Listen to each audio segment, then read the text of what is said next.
G'day campers and drivers, I'm Jay from Jay and Bash and you're watching Camp and Drive Australia. I'm here to do a couple of nights solo camping in Lerderderg Forest, and I've just found myself a spot down by the Lerderderg River. This is the Amblers Lane campground and it's right on the Lerderderg River, which I'm happy to say is flowing today. And it looks like the biggest trouble I'm going to have is deciding which campsite to take. I've parked myself up in a spot where it's overlooking the river, and you can hear the water nice and loud, beautiful. There's a couple of other spots further up which are less attractive but more secluded. Well, this is one of the other sites that I was contemplating, and it really, the way it overlooks the river is quite nice, and it's no smaller than the other site. It's tucked away off the road, which is kind of nice, but it is on quite a slope. So trying to find a spot to set up the swag where I'll be comfortable without my blood running to my head or rolling off the side of my mattress. I think I'm going to go to the site that I originally parked in, just down the road there, and closer to the accessible part of the river if I wish to dip my feet, which is probably about all you can do in this river. It's certainly not deep enough to swim in. But yeah, if it's warm tomorrow, you can be guaranteed I'll have my shoes and socks off and be dangling my feet in the water while I read my book. Okay, this is getting a little ridiculous. I am spoiled for choice because I found another site which I also think is quite attractive, and this one's relatively flat and again close by the river. But yeah, now I can't decide which one.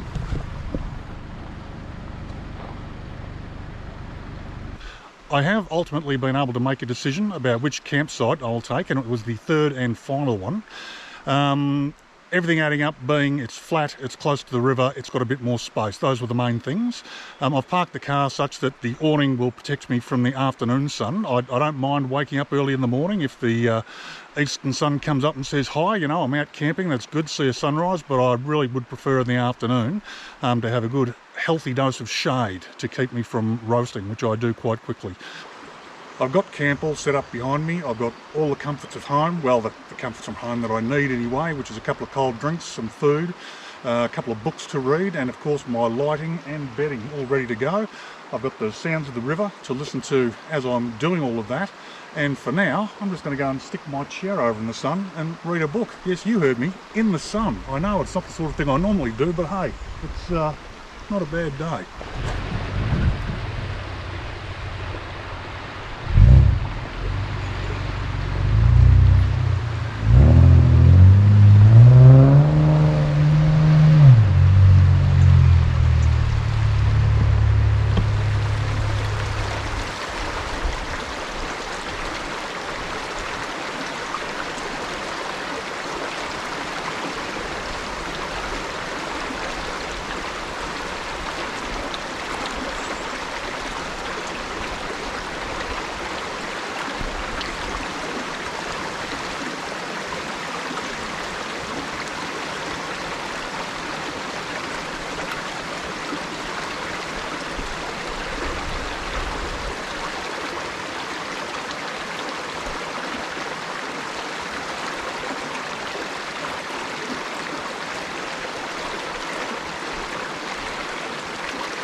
Oh, they're coming back.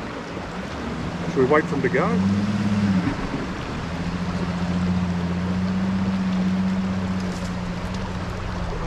There they go. All right, they're going up the other track.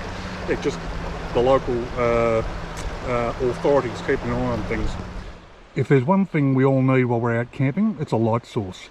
And I've been using a set of torches from a company called Olight. I'm not sponsored by them, bought them all by myself.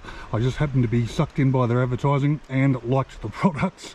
So I'll show you what I've got and what their various uses are.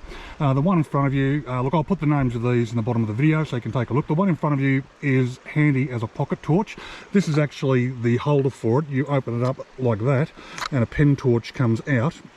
The case itself is also a battery, so that'll charge this pen light up about 3.5 to 4 times. This runs for quite some time on just one charge. The button there is one push or 2 pushes for low and high beam, and it really is quite bright, which I'll show you. And together they make a good little unit. They charge up USB-C.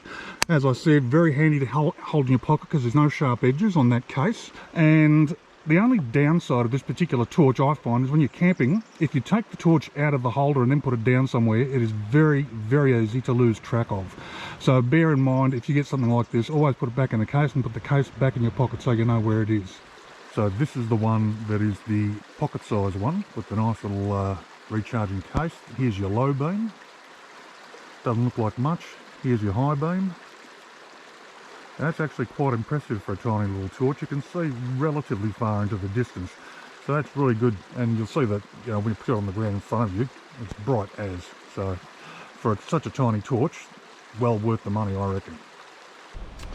This is the swivel. It can be used as a work light, which is really handy. This is one long LED here, or I don't know if it's a number of LEDs. I'm not the technical guy. But it's really good for working under the car and stuff like that. So it'll give you a bright, wide light, which won't travel very far, but will certainly light up your workspace. You can sit it on a flat surface and sort of sit it up like that, or wherever you want it to go. And also, if you happen to have something magnetic nearby, these are magnets on the back. You can just stick that on. This table, unfortunately, is not magnetic.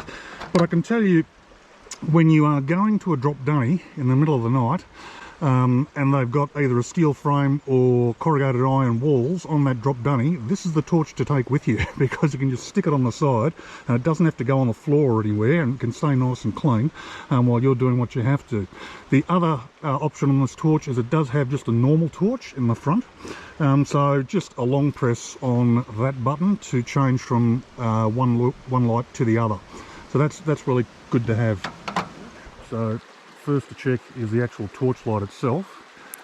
It comes on automatically on high beam, not as strong as the other, as you can see. If I poke it down a bit, you can see a bit of the ground in front of you.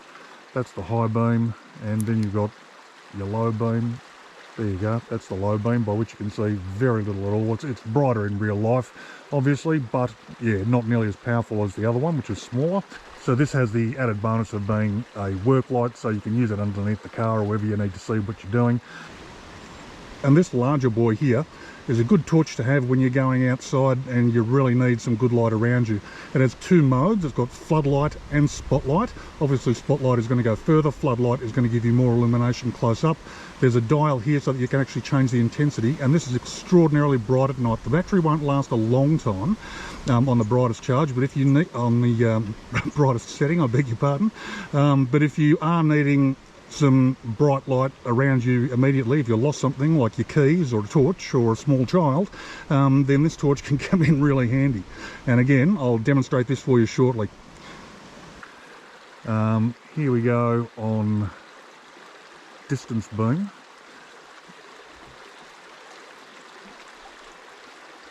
Which doesn't really look that much at the moment. If I shine it up close on the ground, you can see that it looks quite bright, but off into the distance not so much, until I dial it up, and suddenly you can see quite a distance more. So you can see that log over there, and from spotlight to floodlight, now that really lights the place up. So as you can see, an extremely bright torch, which will help you find anything you might happen to misplace in the dark. So yeah, it'll run out fairly quickly on high beam. I think they say it'll last about 10 minutes. But certainly if you can't find what you're looking for with this light in 10 minutes, then, well, you're stuffed, aren't you, really? Last but not least is this lantern. This is for using as your light source around camp at night. Now, it is electric, it is rechargeable, it does last for quite an extraordinarily long time, which is great. Charger is in here. The reason I went for this particular light, again, it's in the past I've been in the habit of using a gas light camping, and the reason is I can't stand the bright white of LEDs when I'm trying to relax at a campsite at night. I like the yellow of the gas lights, or bright orange if you turn it up brightly. This will give you the option when you turn it on low to actually have that really nice orangey yellow glow, and if you want to turn it up brightly you can. It'll turn up to a bright white and flood your camp with as much light as you need. But being able to have that yellow light without carrying around a gas light, which obviously requires a gas cylinder and has the fragility of the mantle and the glass, this is really much more convenient to have. So this is a nice thing to have around your campsite and not be sort of blinded by white LED lights as you're trying to just sit back and relax. It does actually go up quite high, and you'll notice as it gets brighter, the light does get whiter. And it gets to the point where, you know, you could read a book by this, do your cooking by this, whatever you like. You know, that's, where are we? That's full brightness there. And, you know, if you hang it from above, obviously it's going to light your scene fairly well. So that's it for the torches and the lights. They, as I said, look, I'm not affiliated with these guys in any way. I just happened to find their products and fell in love. So there you go.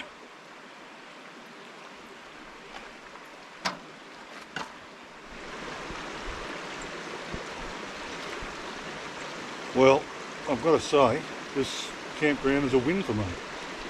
There has been a little bit of traffic, people doing some four-wheel driving on a motorbike, the local emergency crews, I think it was, also going through to see what was going on. But the spot itself was just spectacular, and having the advantage of coming here midweek, meaning it's not busy. I don't know if it actually gets busy, but it's certainly not busy today. And it means I get the peace and quiet, the sound of the flowing water, the sound of the birds. I am very happy. Look, nature even provided me with a footstool, so you can't do better than that. I would definitely recommend four-wheel drive if coming to this campsite. But having said that, in the Lerderderg and I believe also in the Wombat State Forests, which are adjacent, there's heaps of other campgrounds which are perfectly accessible by two-wheel drive vehicles. So don't be put off. Just because your vehicle may not take you to somewhere exactly like this, it will still take you somewhere very, very nice.